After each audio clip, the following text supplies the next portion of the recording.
What's going on, guys? It's Brandon back, and I tried to record this video yesterday. I accidentally deleted it. I got very angry, and I just said, you know what, I'm doing this tomorrow. So now I'm going to bring you this video. This is a pressure video, a 32 team videos. I'm going to put it in a new playlist. This is a video based on which teams have the most pressure going into the 2021-22 season. And to start it off, I think the pretty obvious pick would be Buffalo. Buffalo has no pressure.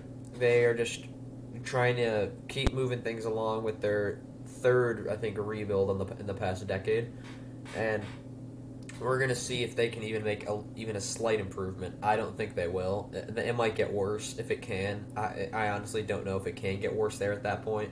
They get rid of Eichel. Whether Eichel plays or doesn't play, it's gonna. I feel like it's gonna get worse either way. But we're gonna see what happens. Next up, we have Arizona. Arizona's gone full tank. They want Shane Wright, inquiring bad contracts like Roussel, Erickson, Ladd, Beagle, Gostisbehere. Those contracts alone show that they're tanking, and so there is no pressure on the Coyotes this upcoming year. Next is another rebuilding team in Anaheim. There is pressure, a very slight amount of pressure for them to get better, but that's all. Just it's going to be a losing record. Just maybe like another 4 or 5 wins. That's all the pressure that's on Anaheim. Can they get up to there? Can the young guys get better? Is that next year? Are they going to be in contention to go get some big free agents based off this year? What's going to happen? Number 29, Columbus. Columbus, after their self-destruction last year, no pressure. The re-signing Lane to a qualifying offer, and if Domi performs, if Lane performs, if Roslovic can take that next step in Columbus like he started to last year, this could be a completely different team. They lose Seth Jones, Korpisalo and Merzlikins have to be better in net. If that all happens, this team could be in the mix for a late playoff spot. Do I think so? No, I honestly don't. I feel like Lane can have a bounce back season, but Domi, I feel like he might have had his career years with Montreal, and I don't know what to expect from Columbus this year. This might be the hardest team to predict on the board right now. Until number 28, which we have another rebuild team, Ottawa, who could surprise a lot of people this year. They are getting better and better every year. They had a great second half last season, and I'm very excited to see Ottawa next year.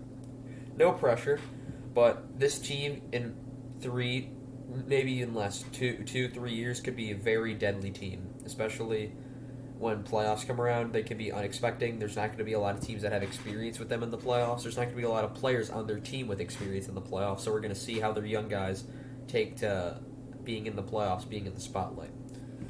Next up, we have a team I would call almost exactly similar to Ottawa in terms of stance in Detroit. Another team that's getting better and better every year. They went out, they got Nedeljkovic in a surprise trade. They got rid of Bernier, but Nedeljkovic, I would argue, is better than Bernier. They brought in Nick Leddy. They brought in Jordan Osterley. Their young guys are a year older, so Hronek is going to have a full season. Whether your Snyder will play, I don't know yet, but I feel like Detroit and Ottawa are going to be two pretty good teams in maybe 3 years minimum time. Next, we have a different take. Tampa Bay. Back-to-back Stanley Cup winners, no pressure. This team has shattered all expectations since the Columbus 4-game sweep loss, and we're going to see if they can three-peat. They got rid of a lot of pieces. They got rid of a heck of a lot of pieces in Yanni Gourde, Blake Coleman, Barclay Goodrow. Who knows who else could be gone? Oh, Tyler Johnson's another one. He was traded. So we're going to see where this team stands. They brought in Brian Elliott to solidify their backup goaltending, so that's an improvement. But now that this year they were just trying to get under the cap as best as they could. Next, we have a team that's in denial of rebuild, San Jose.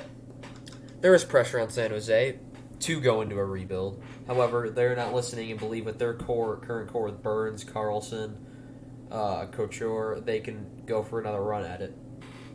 After the past 2 years would tell you absolutely not. especially after this last one where they finished only ahead of Anaheim.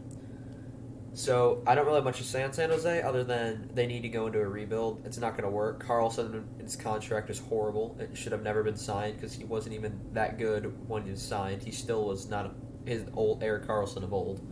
So San Jose, there's pressure on the management more than they are the players, especially with the whole Evander Kane situation.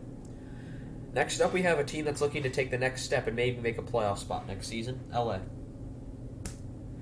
LA can surprise a few people. They're young, but they also have some older pieces. They have a team that could jump right out of the gate and get those early wins to secure a playoff spot maybe later in the season if they're trailing. I feel like LA, Detroit, and Ottawa are the three teams to look out for, LA being the most farthest ahead with their rebuild. And I feel like next year LA will finally officially break out of the rebuild for sure. But this year will be like see what they can do. Next up, we have a team who I think had the greatest offseason among every team in New Jersey. Brought in Dougie Hamilton, excellent addition. Brought in Jonathan Bernier to solidify the backup goaltending. So now they have Mackenzie Blackwood and Bernier, so that's a pretty good tandem. It's going to take a lot more to fix New Jersey, but there is going to be pressure on some fans now thinking that all the problems are solved when it really isn't. If Jack Hughes and Nico Hischier have breakout seasons, two first overall picks in 2 drafts, they can be deadly. But in that Metro division, it's going to be very, very hard. Because I think there's going to be 5 teams that make the playoffs in there, and Columbus and New Jersey are also in there. If they have bounce back years, who knows what's going to go on. The Metro could be crazy. Next up, I have this here now because Kaprizov still isn't signed. Minnesota. If Minnesota loses Kaprizov, all hope is lost. They re-signed Fiala, which is good, but without Kaprizov, this team has nothing in it. And with no Kaprizov, there is no pressure. Then that's all really I have to say on Minnesota. Kaprizov is Minnesota as Minnesota is Kaprizov. Next up, Calgary. One more crack at it. This is what this team is getting. Gaudreau, Monahan, Giordano's gone, so can't really say him. Kachuk. This is their last go-around. If they fail here, there's going to be some big changes, I think, in Calgary. Markstrom needs to have a bounce-back year, and I think it's going to be very interesting to see if Calgary doesn't make the playoffs this year in a very to-doable year, then I think there are going to be some very big changes. So there is quite a bit of pressure on Calgary.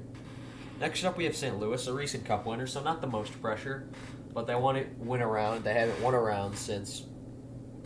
They haven't won a round since they won the Cup in 2019, and I don't know. I just don't think St. Louis is. I feel like it's definitely going down from where it was in 2019. I don't really see them having a bounce back year since they've been swept by Colorado. They're a year older. They're already quite an old team. If Jordan Kyrou can break out, that'd be pretty good. Robert Thomas and these young players, if they can help out the older guys, Perron, who's going to have a contract year next year, Binnington can go back to old form. This team could be quite good, but for now, I don't see it. Next up, we have a team that it's not really their fault that they're here because Vegas set high expectations. I don't have their magnet yet, so pardon me for using a marker. But we have Seattle. Seattle is going to surprise some people. I've seen people saying it's the worst expansion draft since, the Ottawa Senators in 91, 92, I think that year was. Absolutely not. This team, if they don't, I would be very surprised if this team doesn't come near close to making the playoffs, or if not making the playoffs. They're in the Pacific, so it's very doable. Great goaltending with Grubauer and Drieger. Great defense that they picked during the expansion draft. Mark Giordano being the first captain, so they have leadership. Then we have the forward core, which could use a few more pieces. They made some good signings in Jaden Schwartz, Alex Wenberg. The question I have is will Beniers play? Because if Beniers plays, he could be their first star of the team. I'm not sure if he will. I don't know yet if he will. But if he does, the pressure will be on for Seattle to come close to Vegas. It's already on that if Seattle won't make the final. That's I'm 100% sure that Seattle won't make the final like Vegas did. But if expectations are set, it's unrealistic expectations and unrealistic pressure for Seattle to make the final because they just won't. They don't have the team that Vegas had right out of the gate. Well, Vegas kind of had hard on forward core and goaltending. They didn't really have any key defensive names when they first went out. No one expected Vegas to be any good, and look where they were. Third in the West, first in the Pacific, and won the Western Conference in the playoffs. So, what more can you ask for out of an expansion team? Next up, we have Philadelphia. There is pressure on Philadelphia since they make every other year the playoffs, starting since 2012. 12 they're in, 13 out, 14 in, 15 out, 16 in, 17 out, 18 in, 19 out, 20 in, 21 out. This team has no consistency whatsoever. However, this is their even year, so they should make the playoffs, or they're going to break the narrative and not make the playoffs. I think they'll make it. That Metro is pretty stacked this year, so I'm going to be very interested to see if Philadelphia will bounce back after last year's bad year. They're going to need Atkinson. They traded out Atkinson. Wait, no, they got sorry. They brought back Voracek from in exchange for they got rid of Voracek for Atkinson. My apologies, got stuck on my tongue there. And if he can have a bounce back, he's capable of scoring 30 goals. So I'm interested to see how he will do in Philadelphia. Carter Hart, I'll never do that again, have a bounce back year for sure. If he doesn't, this team could be in serious trouble. And which is unfortunate because we all thought they were contenders last year, and turns out they got basically tied for 6th in the division with the Rangers. And next on the list, we have Dallas. Recent Stanley Cup finalists. Though there is pressure on them, definitely, especially after not making the playoffs last year. The question I have about Dallas is their goaltending. They've got Ottinger, but they also have Hudobin, and they signed Holtby, who the Vancouver bought out. So what's the plan here? Because Ottinger can't start in the AHL after how he did last year. No way. Unless that's the plan. If that's the plan, I'm not the general manager. I can't make the calls. But if it was my opinion, Ottinger and Hudobin should be splitting the net. Hudobin had a down year last year, that's for sure. Ottinger kind of saved it a bit of it. Bishop, he might never play again the way it's going. And Sagan will be fully back healthy. And Sagan, Ben, Radulov, that core, it's starting to run out of time to win a cup. Do I think they'll get there eventually? Maybe. But currently, there is a bit of pressure on Dallas to make at least something big happen this year, or at least go to a second round in the playoffs.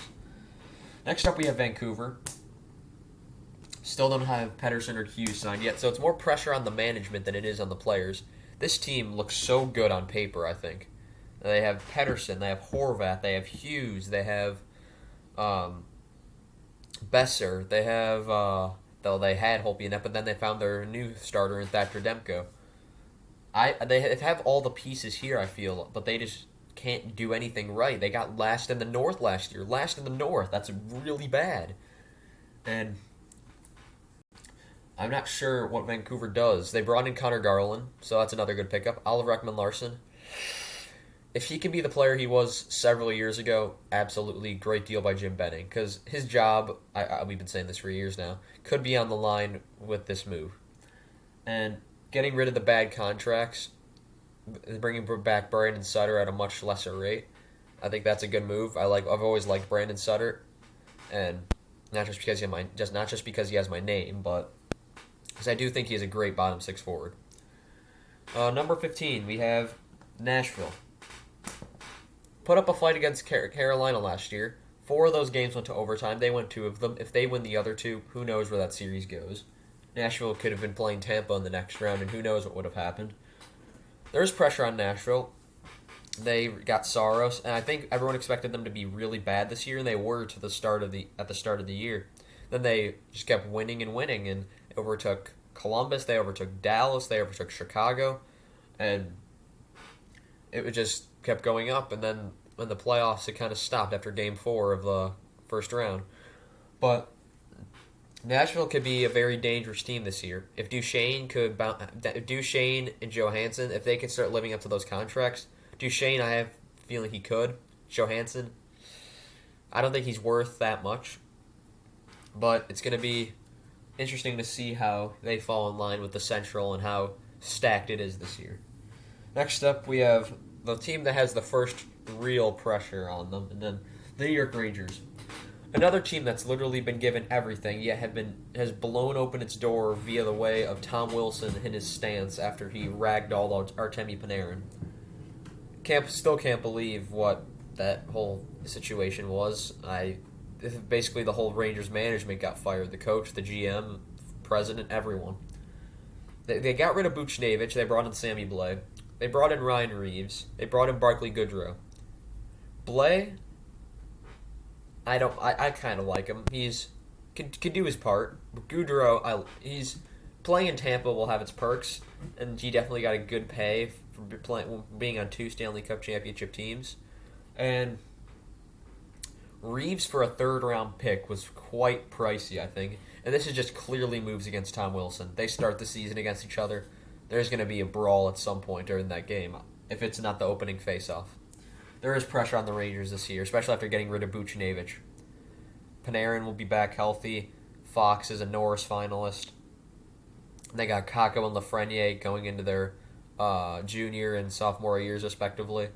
This team they have everything, but it seems just like they can't get it done, and they haven't made the playoffs since I think 2017. And this team needs to make it this year. Or there's some serious questions I'm going to have with this organization.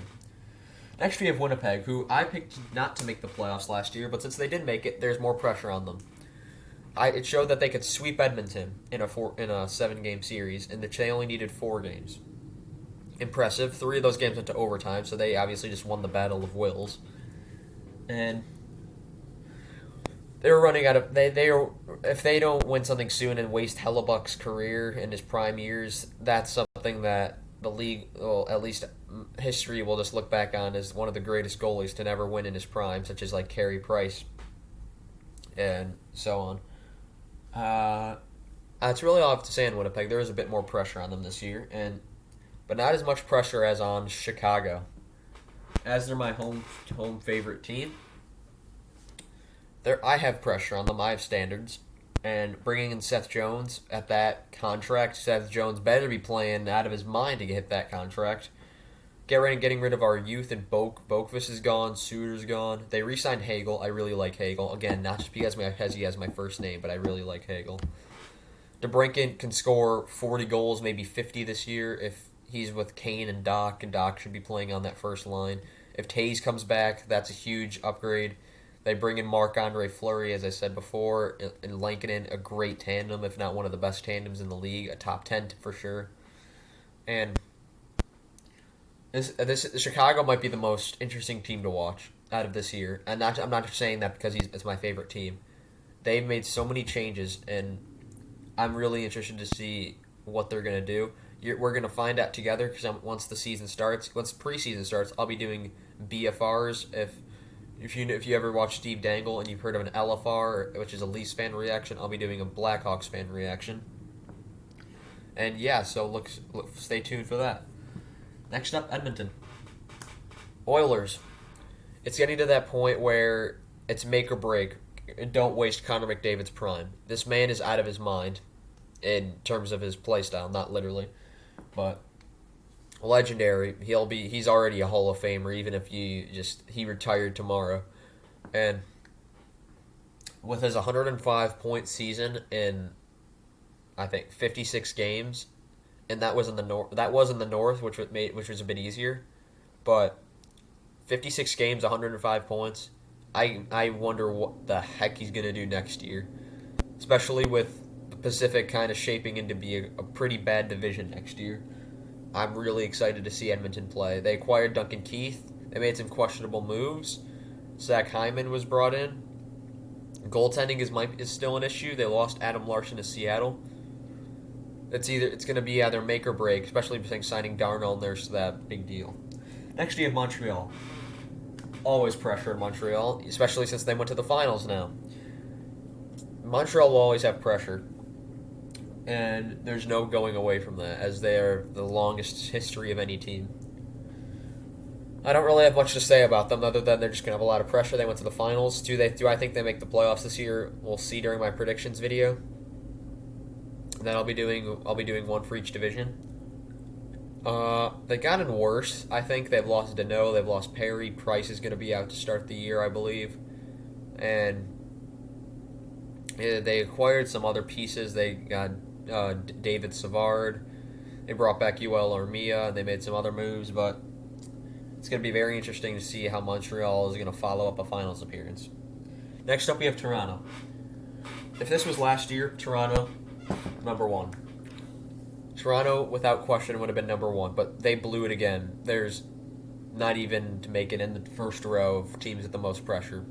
That last year was their year. They blew it. There's no other way to say they blew it. 2017, second wild card in, the face President's Trophy winners. They had a series lead, but they lost in 6. 2013, go reverse back there to a second. Everyone knows what happened. 2018, Boston's up 3-1. They come back. They were leading Game 7 in the third. They blew it. 2019, they have a 3-2 series lead. Blew it. Columbus, they're favorites. They're favorites, but they're 8 and 9 seeds, so they're quite close. They lose it in 5, especially after a chaotic series. Then we have Montreal, Toronto. Toronto was up 3-1. I had Montreal in 6 in my bracket. So when Toronto went up 3-1, I'm like, well. It was fun while it lasted, laughing at Toronto.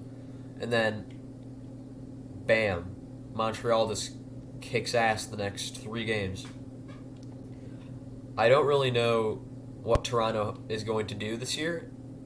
They could not miss the playoffs for all I know. This team, they're having that documentary called All or Nothing. They should start making several seasons of it, because I feel like it's going to be nothing for an even longer period of time if they can't get even something done in the playoffs this year, if they do make it. Next up is Carolina. They're a young team. They probably should be higher on most people's lists. They're young. They're lower for me because they have a very young core. They don't pay their players. So it's anything pressure on the general management to start paying their players, because they lost Dougie Hamilton for nothing. They traded away Nedeljkovic for whatever reason, most mind-boggling move of the offseason. And that's really all I have to say about Carolina. It's really the management that sucks over there. Next, we have the New York Islanders. Final Four's appearances in the past 2 years should definitely have, with that Tampa weakening their strength a bit, I feel like Islanders are a clear cut to take that next step and go to the final. However, there are going to be a lot of teams in the East this year that are going to be gunning for that Eastern finalist spot. They lost Jordan Eberle. Sorokin will probably be the starter this year. He played quite well last year. I think he'll be a quite good starter for the future. They haven't re-signed many of their players, so I'm not sure at this point. So I'm not sure how that's going to work out, but still, the Islanders are my third favorite team. I'm very interested to see what's going to go on. 6 is the team I think I'm going to spoil this. If this team doesn't win the President's Trophy next year, I'll be very surprised. Florida. They look like a clear-cut candidate for favorites for the Cup. I have no other way to say this. I look at this team on paper, I think best team in the league immediately. They have offense. Huberdeau, Barkov, Verhaeghe, Bennett, Hornquist is there. I'm forgetting half their names now. But believe me, this team has a special offense. They lose Wenberg, but this team, even without Wenberg, is something special. And if they don't win a series this year, I honestly just say get rid of the team, because you're not going to have a team this good in Florida probably for another 50 years if they stay. Next, we have on defense with them. Ekblad will be back.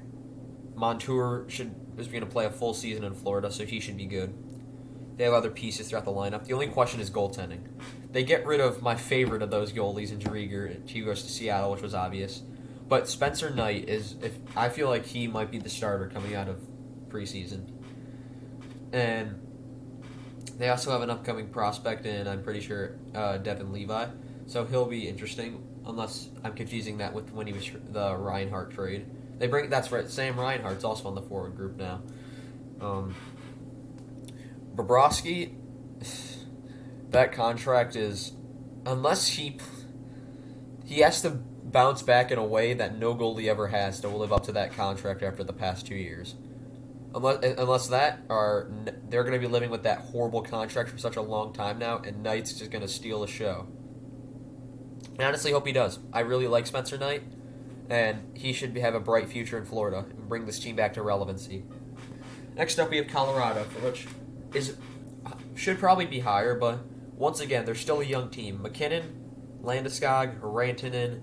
They lose Grubauer, but will Francouz and Kemper be good enough for the goaltending? If Kemper can stay healthy and Francouz can stay healthy, definitely.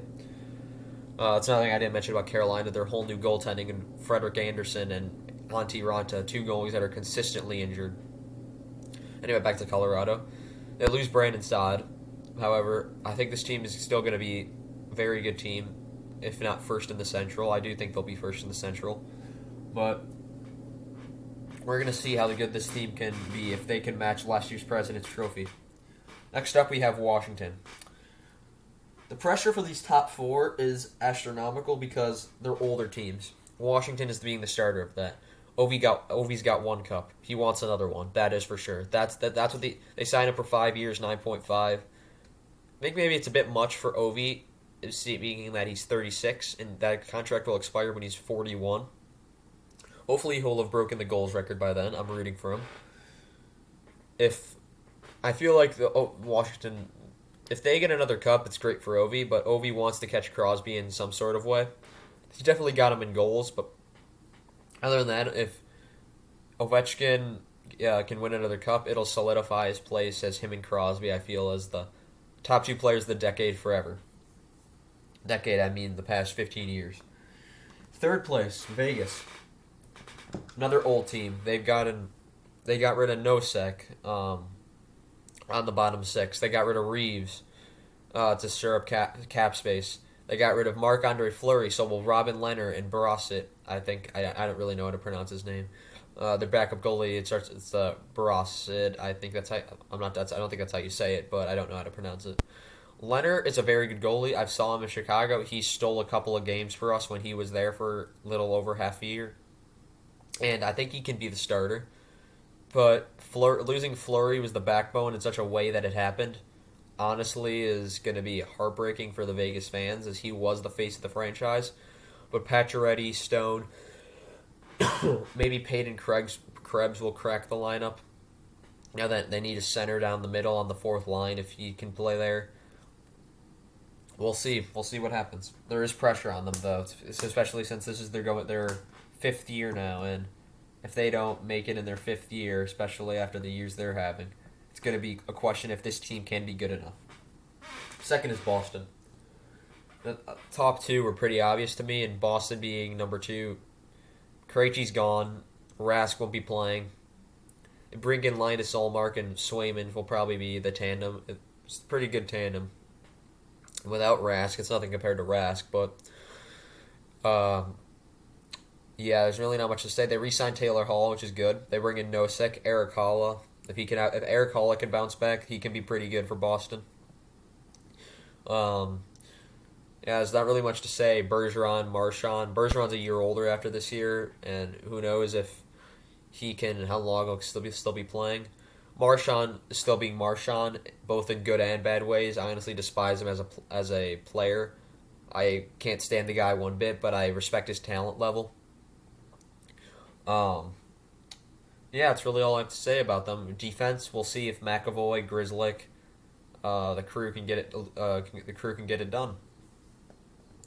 Number one, who else can it be? Pittsburgh. Malkin's last year of his contract.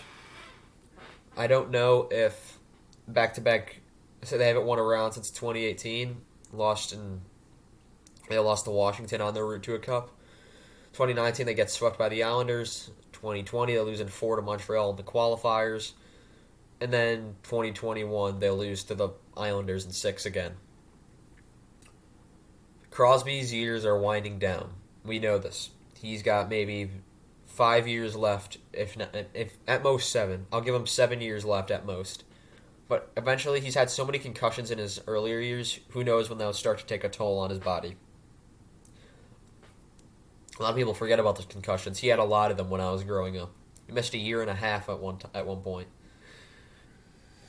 Pittsburgh by far is the most pressure, though. But by far, they're not getting younger. They lost Brandon Tanev, who is a great bottom six forward.